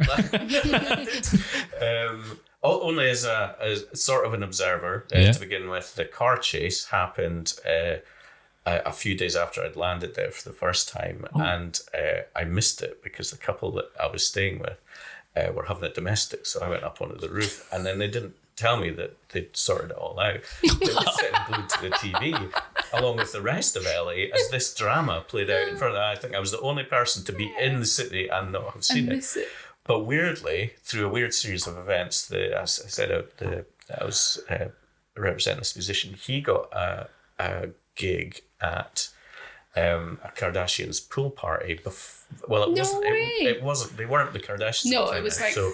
Robert Kardashian was OJ's lawyer. Yeah, correct. And this was a party for Lawyer of the Year, and he got a gig playing guitar there, and we kind of sneaked in and all that. So they were saying, unbelievable. Met the Kardashians, but they weren't the Kardashians. No, she was just Rob Kardashian's wife. Nobody could speak about the case there because it was an active thing, and he wasn't obviously going to say anything like that. And the party wasn't for him. But it was like, it's OJ's lawyer rather than what it is now. It was weird, and that whole thing marked. And then when I came back, I was watching the trial and all the rest of it. I've got a real affinity for the OJ story. You've got a real affinity. Stuart's like, I don't. You were on TV though as well, were you not? Yeah. Not in the same way as OJ Simpson. Not as a trial. Speaking of OJ, all my gloves fit to a T because they're all cotton. Yeah, latex. You had to bring it down. No, you were BBC Scotland. That's a cool story. That is an amazing story. Did you know that? I've lived a strange this show that we're doing. Such a colourful on life. the 20th and 21st of July is about being not fit for us and not being traditional. We were talking about this before about we are middle-aged white straight comics, and so you would maybe expect us to be standing there doing jokes about woke things and all that. That's not us. No, we have interesting lives. We've lived things, and I've done things non-traditionally to get where I am, which is just where I am. I don't know. Yeah, one of my questions was what's something people would be surprised to learn about you, and my God, what a story. Yeah, and as I say, there's loads of them because we don't sort of normally fit into the mold of thing. But why would you if you're doing stand-up at this age? Normally, you've probably got something to say. So there's no real reason to do it. No. Really. Nah. Is there? When you stop and think about it, it's like none of us need to be doing this. Yeah. And all these people in this crowd could just be somewhere else having a equal nice time. I often think that. It's like, why is any of this... Because I classically overthink. Why are any of us actually doing this? Why should they be listening to me? And it is, as you say, it's just because there's a niggle. There's just something, isn't there? That just, something happens in your life, or you see something, or something odd, or you find yourself... I think one of the things for me often would be I'm not the funniest one of my friends. I think it's probably quite a common thing you find. We're not outwardly the most funny one of our friends. I think you can hold your own, but you're not the one. But what I find is you could be watching TV and there's a TV advert on, and there's just a kind of that left turn thing that pops into your head on this advert that you'll say out loud and nobody in the room reacts to. But it makes you laugh like the Dickens. Yeah, it's seeing the world just a slightly different way, or that sort of creatively, and that's and I think it needs an airing, and it needs to come out some way. And I think lots of people are like that, but they'll go and do maybe art or poetry or whatever. And just for me, that creative outlet. It's and for me, it's the writing. I'm not the performance aspect. It's not where I thought I'd be doing, but I love the writing, and I do all that. So. Some writing credits and things, and that's things I'm most proud of. And I do the stand up to make sure that it is actually funny. And you're a bit the same. I mean, you love the is that your favorite part of the writing of it all, or is it the performing it? Yeah, I don't know if I enjoy the performing, but at the same time, my wife always says. I remember we went on our first holiday together, and there was something wrong with her meal, and she was like, "Would you say?" Something to the guy. Thing. I was like, oh no way, we're in Canada, and I was like, oh no, that's not me and everything. We've not been dating that long. That's not me. She was like, oh, don't come off as shy now. You did a gig at Lemon Tree to like 600 people the other night. Yeah. Don't tell me you're shy now. I'm like, yeah, but that's a very, very different thing. I am actually quite a kind of shy, kind of unassuming kind of person. And that other thing was on rails, planned, heavily rehearsed. It was all, there's a routine to it. There's a, there's a process. So that's something very different. I could talk to this guy and this could be the final straw. Right. And this guy, I don't know this guy. I don't know what's going to happen. There's a complete unknown with this, which is why I think stepping like hosting and I think all of us probably do this. I'm certainly see you do it as well. Where and yourself as well, where we'll ask questions. The people, but you talk to the audience. I can, but I don't actually talk to the audience. I give the impression I'm asking for their input, but I'm not actually asking for the input. I have the answer. I have the thing. I know where it's going to go. Yeah. And stuff and everything. So the writing is part of that, where the writing is kind of nice and on rails and stuff, and the same as yourself. There's some like BBC stuff and everything that you submit stuff to and everything, which I like to do more and get into the habit of more, doing more. But it's a discipline, and like yourself, you work and everything. But to actually be able to have to get into this. I've got 3 kids, and I was like, lovely, beautiful children, who, which they genuinely are. But to have, You still got to parent them. I'd love to have the time to, I think it's always to be to be able to get into a habit every day and sit down and work on it, work on that and everything. I've got, a couple of half finished, show treatments that I'm still supposed to hand in to a producer guy, and, and it's just finding the time to do that and the discipline to do that and the headspace. I don't know if you guys find this, but often it's like 10:30 at night. It's like, okay, I feel like I've done everything in the day and now I can sit down and do it, but I'm done. It's time for I'm bed. done now. Yeah. I've not. No. You've got no turn No. So when you guys are talking about that stuff, blah, blah, blah, you know exactly what the response is going to be when you're giving off the illusion that you're talking to the audience, but you're not actually talking to the audience. I'm opposite. So although I have in my mind map of what I'm going, the story I want to tell, I don't mind if it goes off that. I'll happily sit there in chaos, I think. Yeah. And it's funny you were saying, obviously, when you're in the band or if you're on stage doing comedy, etc., there's a little bit of a wall, and this is the bit that I'm doing. You're there and I'm here, blah blah blah. Yeah. Whereas I don't feel that. I don't feel the wall kind of thing. Yeah. And I don't mind dying in my hole. I don't mind if it goes well. I enjoy all aspects of it. Yeah. Some of the funniest stories, I think I told one on here the other week of me dying in my hole. And I loved it. I thought it was because it came out with another funny story. Yeah. And I'm getting to experience it. Yeah. Or you're saying there, you've got all, I think you guys are just responsible. I'm not. Because I've got all my stuff done. I can sit down and write now. It's happened many times before. I can hear it in my voice now. I'm trying to get my words out. But I've got something sitting up. I need to write this down. I need a pen and pencil. Yeah. Blah, blah, blah. And then he was like, Sean, you're driving right now. I'm like, I don't care. We need to pull over. And I'll write something down, or I've had it 1 o'clock in the morning. I'll wake up. Sometimes I've dreamt it. Write that down. And I'll almost write it out in full as if I'm talking. Yeah, but weirdly, that is a discipline. Is it? Because you see, I've always got my book. I've always got my stuff. I could show you now. You'll see my stuff is almost scripted with times of how long each block. Oh, really? Wow. Okay.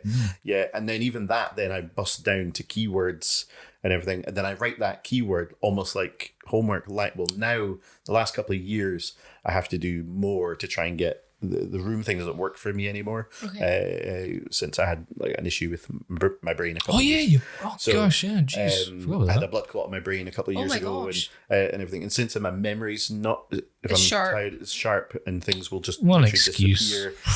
I know. I'll tell you what, it's a pretty bloody good one. I've had to go back to being a starting out open spot and write stuff on my hand because I know that through the day, I'll struggle with things where I'll say, I want to say to my wife, "Oh, could you hand me that bottle of water?" But bottle of water isn't in my vocabulary at that moment in time.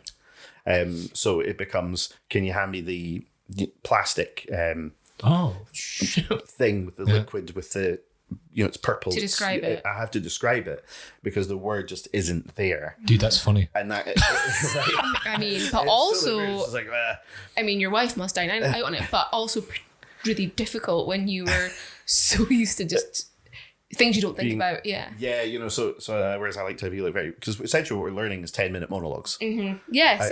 I keep trying to get that across to some people. It's like I need to write my set and get my set straight with them. Like, yeah, but you've done it before. It's fine. It's like, yeah, no, but this is like a 10-minute monologue with required responses. I mean, a 10-minute Shakespeare monologue, people just sit back, take that in and go, I don't know what any of this means. But, right. It's been said for hundreds of years. This has to be, in a universal, the structure has to be right for it to do what its intended purpose is. It has to, certain things have to click and stuff and everything. And so I struggle with my memory a little bit more now and everything. But I have those things where I'll wake up and go, that's a great idea. And I'm going to write that down. But the time I come to do that, I don't write it down. And everything. Because you're a responsible father. So, yeah. But whereas yourself, Sean, so like you're saying, you live in this kind of chaos world, you are like, you know what? No, that's an idea. I'm going to write that down. But Sean's a brand of comic that, just for you here, but he's exciting for that reason. And there's a few of them that's like you and Matty Ross as well. The same thing where because you feel that as an audience member that this could go anywhere and anything could kind of happen, and I like that. It's not me, it's not my thing. I can't do it, so I do my thing, which I think right all they the time. Have an energy, right? But you just like their energy, and if you get the right crowd and you bring that energy in front of them, those are the magic nights. So you've got more chance of being the standout smash of the night than myself. I know I disagree. But but it's because it can go that well. The potential's and it's there. because you're what I think what you're trying to say as well is because you're willing to let it go anywhere it wants to go. Oh, maybe okay, But you're just like adapt. Ray's a bit like that, and his nights can be like legendary. Because of that, who knows what's going to happen tonight, and it doesn't happen with us. I think we're a different type of. There's no wrong. There's still jokes. It's still funny. It's still making people laugh. It's who you want. Yes, true. Very true. You're willing to live in the chaos, whereas if chaos was like unveiled upon any other kind of style, it almost kind of derails it a little bit. Whereas you're like, oh, I guess we're going down this angle, heckler number one in the audience. This is what I'm going to say to you. Just loaded my shells in. What's your kind of style? I'm definitely more of a storyteller, and I write mine out. Like my partner will be like to me, but you know it, the same line that you just said. You've done it 100 times, and I'm like, but there's a formula to it, and I have to go back, and then when you've done another routine, try and relearn the original one that you've done. So like you're solid like 10 minutes and I'll write mine out like a script and like a monologue, line by line by line. Yeah. And people are like, why don't you just write out in buzzwords and write it down as like, little segments? And I'm like, that's not how my brain will process things. I did like theatre as a kid and I need to know the script. I need to know it all line by line, know what I'm saying. And when I'm up on the stage, I am willing to kind of ad lib and make it different for myself so that it's fun for me. Rather than doing like the same 10 minutes time and time again. There'll be slight variations to it, but it's like the same. And then I will break it down, learn the script, and then I will put it in a structure. So I'll put like, I've got like a bit about learning that you're gay through a BuzzFeed quiz, and then I'll put BuzzFeed quiz as like the first bit, then I'll put Tinder, then I'll put coming out, then I'll put this, and then I'll put close. So that I know the layout. But I'm definitely more of a storyteller, like you guys. I literally have hello. Adele. Yeah. When I break it down to like sing Adele. I literally have like hello, countryside sheep asthma. Yes. I literally, and it's a rhythm. But see, even hello I have to put on there. I can hear your comfort. I can hear your joke when you went blah, blah, blah, blah, blah, blah, blah. I can hear you doing your piece. I can hear your set. Very, very, because you've got a very like a whimsical rhythm to your jokes. And even the way you talk, because sometimes I talk monologue. I'm like, I'm so deadpan sometimes when I'm talking. I don't find that. No, I feel like you're like an excitable puppy when you talk. Yeah, that's it. Yeah. But I think it's, and might come across quite rude, but it's not intended to. I think this could be the end of the podcast. It could be the end of the whole. If anyone wants to go host next week, feel free. Token one for the team is Stuart and Scott. I think you're an excitable puppy because it's things that you're interested in. Yeah. Whereas it's things that you're not interested in, and I've witnessed this. It is the deadpan. And it is the, all right, okay, yeah, cool. But if you get you onto something that you're thrilled about, you're like, and I'm going to go here, everywhere. And I think you are somebody that can live in the chaos. Let's bring one thing. is we know loads of great acts in the area and stuff and everything. And I often find that there's a couple of really well known acts who I always think you could really go somewhere, but I've seen you're different every time. Me? No, not you. Oh. Like these acts are different every Yes. time, and I often find like if you go down Central Belt kind of way, they want the same. Yeah. Yeah. It needs to be, and you see that there are some great acts out there, like Bruce Fumi and people like that, Oh. right? And Legend. it's the same. Yeah. It is honed over years and years and years, and it works in almost every single room they go to. And they go and they perform the life out of it Sid. like it's the first time they've done it, and it's solid every time. And when you go, to progress up the kind of this chain that there seems to be, you have to have that kind of consistency. I feel in a lot of the cases. Sid's fantastic example of that. Yeah. I've laughed every single time I've seen him do this same routine. Yeah. I know it's coming. Yeah. And I'm like, oh, this is You've got me again. Yeah. got me again. Yeah, but he also brings an energy. He has that switches on That it, which is performance, incredible. yeah. Given, it's no secret, given where his health is and stuff and everything. He and I share brain notes all the time and kind of do each other. Brain Academy. Yeah, and everything. You do not want to see that paper. It's all over the shop. That he just switches that thing on, and just this Dazzles, yeah. something comes out of him is incredible. But as you say, there is a consistency because he knows exactly what he's doing. It's difficult up here to get an act like that because for me, I feel that you're playing to the same crowd a lot. Yeah. So I owe them different stuff. So I'll do. So was it last year? I had a solid 15 minutes, and I threw it away at the end of the year because I'd done it like all summer, and I'd done it up north, not just central Aberdeen, but throughout the Shire and things like that. Did it at the stand. In Edinburgh, and then once I'd done that, I was bored of it, and I thought people are coming in and doing that, and it was sad. There's some great lines there, but you have to throw them. But if I was in Glasgow Central Belt, I'd have more people to play to, and I could have done that for 2-3, and I could have got that just absolutely honed, as you say, and got something great. But we just don't have that luxury up here. Yes, I don't know what your thoughts are about that. Then, this, do we strive for something that's exciting every time? And like you were saying, like Tom Segura and stuff, it will have this energy and all these like huge, amazing comics, but it's this thing, I went through a real struggle with that actually, because I'd had like that solid like even 10 to 15, and even the last time that I did it, I was able to incorporate something in the audience who was a bit drunk and trying to like shout, but instead of like putting them down, because it's not my personality at all, I just included them in the act. And I was like, oh, Scotland here will know, like she was in a Scotland rugby jersey and was really drunk, and I was like, oh, Scotland here will know about Tinder, blah blah. And I've seen, without naming any names, I've seen like a comic do something different every single time I've seen them. And I'm like, how do you have time to write this? This is amazing. But it's maybe never, this comes across as rude, but it's maybe never ever quite consistent because it's something new. And I think that's a shame because that's such a great bit that if you did that the next time, you could really polish that material is never to be seen again. And it's just something new every single time. And it made me think, should I be doing something new every time? And I remember speaking to you about this actually and saying, I actually feel sorry for the comics that I'm performing with because they've seen me do the same thing several times now. So are they bored of it? Am I bored of it? Then I feel like, oh, I should. And then when I did write something new and performed it, I was like, this isn't as funny. Am I a one-hit wonder kind of vibe? So I think there needs to be that balance. Like you say, if you're bored of it and you feel like you've done it, maybe then is the time to bring in something new. Yeah. But it's a tough one. It's interesting you mentioned that there about the other comics. Yeah. Because that's something I've sort of, particularly like, I've been very, very lucky to do quite a few gigs with Jamie. Jamie's been so lovely and supportive to me, like particularly when I was ill and everything. She couldn't have been nicer and and everything. So she's been and on the occasions where I've just wanted to quit, which have been many. She's the one that's kind of been like no and G'd me up again, right?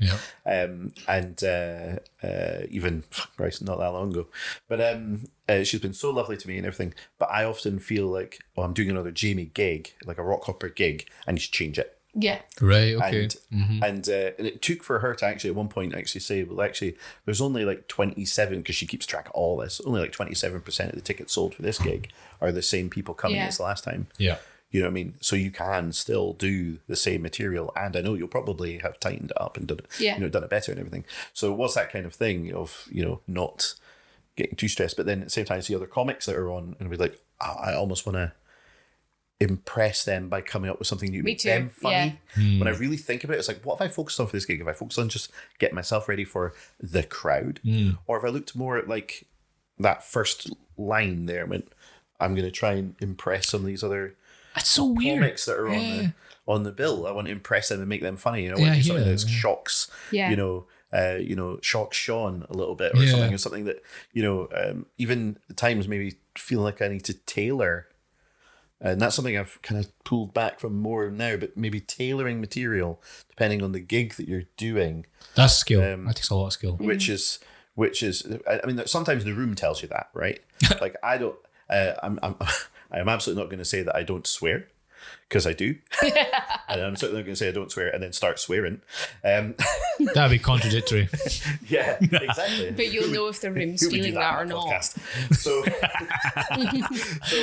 but yeah, you go in a room sometimes and you're like, that Foundry gig, for example, I did that a couple of times. One of the ones I was just there to see and turned up, and Jamie was like, oh, someone couldn't make it.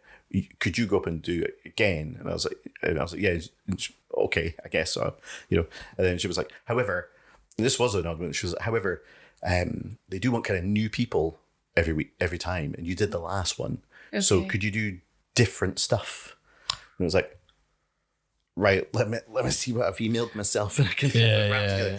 But that one, as you say, it was a gig of two halves. There were the people here for the comedy, and then there was just other stuff going on in football and people at a bar and that kind of type of thing. So the room needed a bit more of an energy and stuff, and it's like you find yourself, oh, I've used more swear words than I would like to normally have used and stuff, because some of it didn't need it. And I'm talking faster and louder. I'm shouting at them at points and everything. I'm almost trying to be more commanding, make myself bigger and everything. Whereas there's other gigs where you can literally, this gig would go really well if I could even sit on a stool and just kind of have talk at me, have like a Mark Maron kind of conversation with them.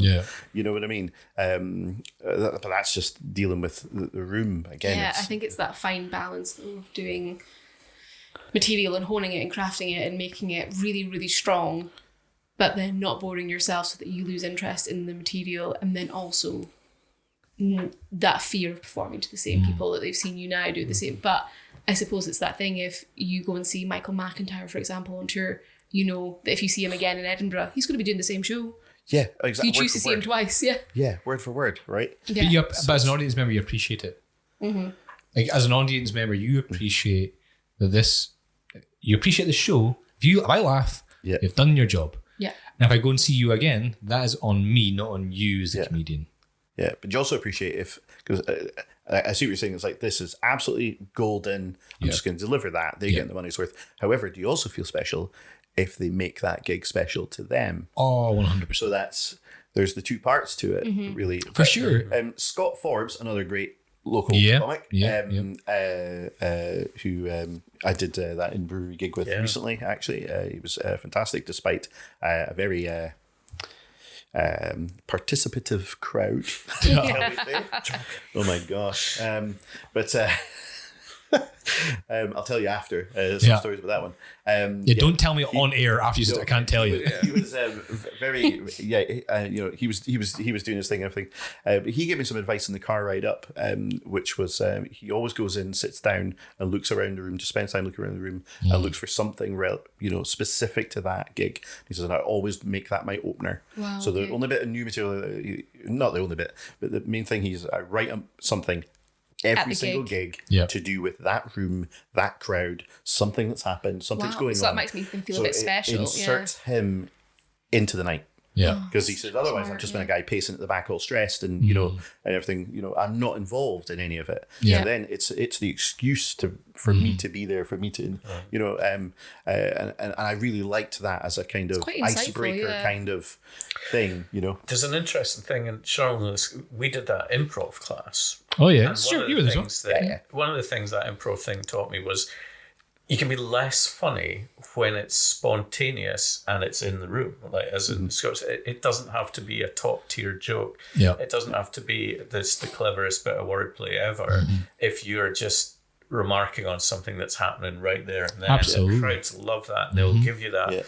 That feedback, and that's why that sort of the MC trope about, hey, what's your name, where do you work, what do you do, people still respond to that. Even though the answers are fairly normal and ordinary, and some of it is just laughing at somebody's job. But it's making comedy in the room, and people like that. It's so unique struggle to with that. because I've always like I don't want to. Sorry, I always like I don't want to ever. I've never got up and say, how's everybody doing? I've never done that when I've gone on. Sorry. And it's the hardest thing. I've never done it. Because every time I do it, it feels false to me. However, I never feel like I've actually opened well at the same time. And that works for everybody. And that's like, you know what? That's why they're doing it, because it works. It's a solid way to start and everything. Even though they've been asked, you know, how you that doing doesn't everything. feel true to your character, then You know what I mean? It's just, and again, maybe it's part of the process that the audience understands or something, but I've never done that. And there's loads of those kind of things, like when I see MCs going around and doing the same sort of thing, where they're, how did you meet? And you go, it's got to be a more interesting thing they can do that. And everything. But they do it because it works. Yeah. So despite me, I was like, I'm going to be original. I'm not going to do that. Yeah. And everything. Back Like, to Excel, there's a formula to this. And,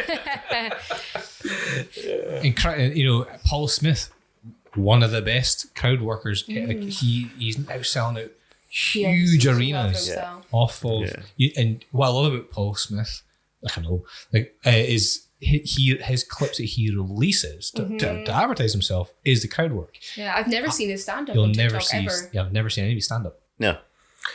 There was I sound like such a way. There was an article in the newspaper about this the other day, but it raised the question Like about a physical, how, like a physical, like it was, like they used to in the old Like a days dead print tree. it on dead trees, and people would look at the squiggles and imagine things in their heads based on, and it's the weirdest thing. And but they were talking about, because of TikTok and people don't want to give away the material, it's the crowd work that do it, but it's actually created this two-tier set of comedy where you've got people who are just doing improv crowd work stuff. Good. And chaos ensues and people have an amazing night, and then there's the people who are crafting and trying to you know, create something with a emotion and passion, all that, and they're getting sidelined out because they're not TikTok friendly. I mean, how do you get? I need to read that Do you know article. what? It's really interesting. I'll disagree with that. I'll disagree with it because there's an audience for everyone. And Dave, again, I love Dave Chappelle. I love watching Dave Chappelle. I think he's very, very clever. Some people will say slightly controversial. Whatever your opinions may be, he is fantastic at his craft. And I remember one of the lines, and it talked about his friend, and they had said something, and I was like, I could feel myself welling up. Well, this is like, I'm watching this on Netflix. And he's like, I'm having a human experience. I went, God, yeah, you're right. And then, boom, came in with a fucking left hook. I went, whoa, that was very, very clever. And Dave Chappelle sells out stadiums, stadiums, because there's somebody for them. There's somebody for Men with Coconuts. I love listening and going to see Men with Coconuts. What an improv group. Steve, I know a few of the guys, MC Hammersmith and all that, and some of the other guys that's in there. I went to go, I've seen them so many times. Last year's Fringe, I was like, yeah, we need to go and see these guys. Took my friends, blah, blah, blah. And they're like, oh, they're really, really good. And I was like, I love seeing that type of improv. And I got really into musical improv. And I was like, hold on. A new level, You can sing and not know what you're singing about. And I was like, can I do this? And I was like, no.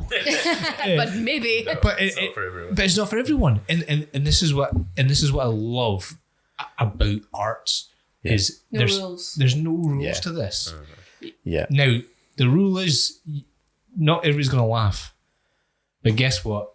Somebody somewhere will laugh at your shit. Somebody. Doesn't mean it's good. For Sean, it's his mum. My mum's my biggest fan. I always think about people like Stuart Lee, who said, I mean, he was 10 years. He was doing, and if you saw him in a pub or whatever in a back room trying to do his thing with his repetition and all that stuff, and he wasn't the name Stuart Lee, you would just think, God, that was awful. If you'd been there to hear, you know, knob gags or something like that. The Bill Hicks as well. I mean, he just had to do so many gigs, and where he died time after time because he's standing up there and saying stuff about guns and religion and just that people didn't want to hear, and yet he was doing it night after night. That self-belief to go and do what you think is funny, and creating your audience and finding your audience, that's the craft. I think they make the best performers, best comedians, people who are them on stage. Because it was funny, we were talking about like who you are off stage and who you're on stage, that thing. I'm the same guy.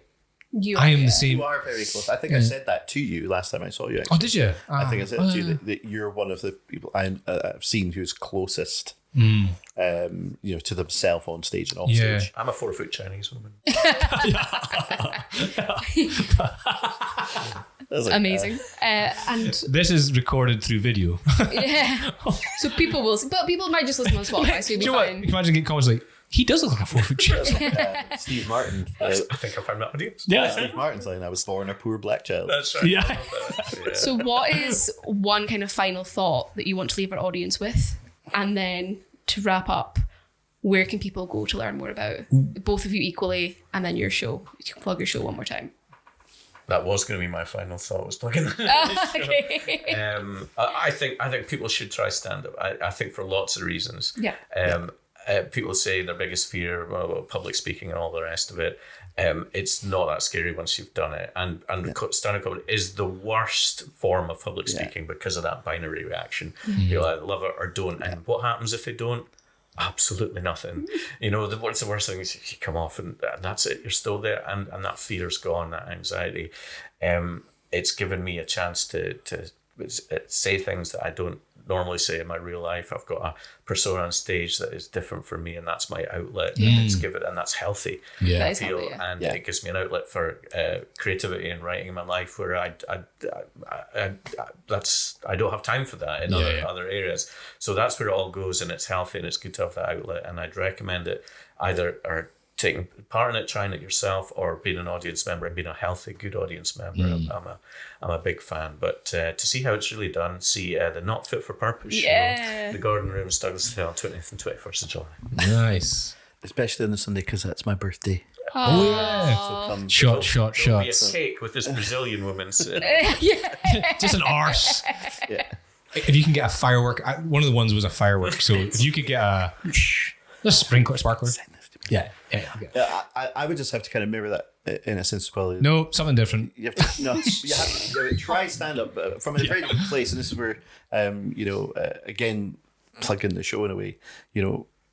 The Not Fit for Purpose where I'm coming from is like physically, like how I've almost over the years feel like I've been breaking down. I've gone on this crazy health journey, and I'm a medical disaster zone these days. RoboCop. And I started. I think it was yourself. Was it just before like a checkmark birthday? Yeah. That you were like, I'm going to do it. Yeah, for me, it was right. 40. Yeah. I was going to turn 40. And I nearly died a couple of times. Had most recently lost, some of the most dearest people to me in my entire life through varying circumstances and everything. Pretty much just a horror show. And I was about to hit 40. And once I did it, I thought I should have done this 20, 30 years ago, although it would have been 10. Never too early. Then it would be like awesome, like Chris MacArthur Boyd or something. I'd be like amazing like him if I started when I was 10. I think he was born on stage. Started when he was 10, although he probably looked like he was 10 when he started it. Because he still looks like he's 20 years old. So youthful. The man's amazing. But it would be, if you've thought about it, don't hesitate and worry too much about it, and give it a try, because you don't know what life's going to throw at you going forward. And you know what? Those things that life does then throw into you, you're going to have the perfect outlet to help you deal with them. Yeah. And to give them a place to live rather than repressing them like Sean. You can literally process those in a way to turn them into a positive. So that would be kind of my thought, would be to, don't wait and just try it now. And there's lovely people like yourselves and other people who are there to support you and help you and give you advice and everything. There is Aberdeen's small, but there's a lovely bunch of people around here. Yeah. You know, and you know, I really hope that through things like the Fringe and all the good work that yourselves and, you know, the people we've mentioned already are doing, you know, we could probably do a bit more. Selective. More, right? Got a bad back. You know, I hope it gets its just desserts. Yeah. Because I think we've been the underdog for a long time. Yeah. And I think the northeast of the side, I mean, I don't live in Aberdeen, I think it's shite. But But for anyone else. for anyone else, right? Yeah, hopefully that's something I think we could do. Nice. And everyone go see Scott. Go and see- Stuart show. Yep. Yeah. What day was that again? 20th and 21st of July. So that's the Saturday and Sunday as part of the Aberdeen Fringe Yep. Festival. It's called Yep. Not Fit for Purpose, and we'll be in the Douglas Hotel Garden Room at 4:00. But Yeah. there's also lots of other. Yeah, the Friday night, there's like a mega marathon Open mic. open mic. I think maybe games, maybe Yes. you know, stuff like that kind of going to be going on. The brief basically so far just says it's going to be chaos, which I believe. Which Sean will thrive on. I'm in Benidorm. But yeah, so I mean, I think that'd be a great thing for people to come across. 'Cause you'll Definitely. there's people from all over the place go to that, so you get a taste Thank of you both everything. for doing this. Yeah. No, thank you so Guys, much. honestly, I've got so many things I want to talk about with you guys that we never got to. I've got one of them, the Brazilian fart porn. But yeah, for sure. 100%. So Great to have you back. definitely, I want to have you guys back on together or separate or however. It depends how your show goes. If you fall out, we'll see how it goes. You're Yeah. up first. No, Yeah. I don't think they're going to fall out. I think they'll be fine. Nah, I think he's be fine. But good luck with the show. Yeah, good luck. God, I can't go and see it. I think I get back on the Saturday, so if I can get along on Sunday, I will be there. It's my birthday. Like, It is your birthday. Bring cake. We'll bring. I'll bring cake. great. There will be a hungry caterpillar there, that's for sure. But yeah, guys, go see live comedy. Go see Stuart. Go and see Scott. Yeah. And that's us. Peace. I love you. Bye. thank you, Scientist.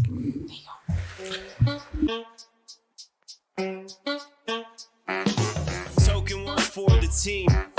With Shannon and Sean talking about life and everything in between.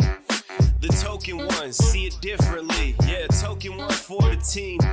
This is Shannon and Sean keeping things light. The token ones in the group. That's right. Sit back, relax, and enjoy the ride right now.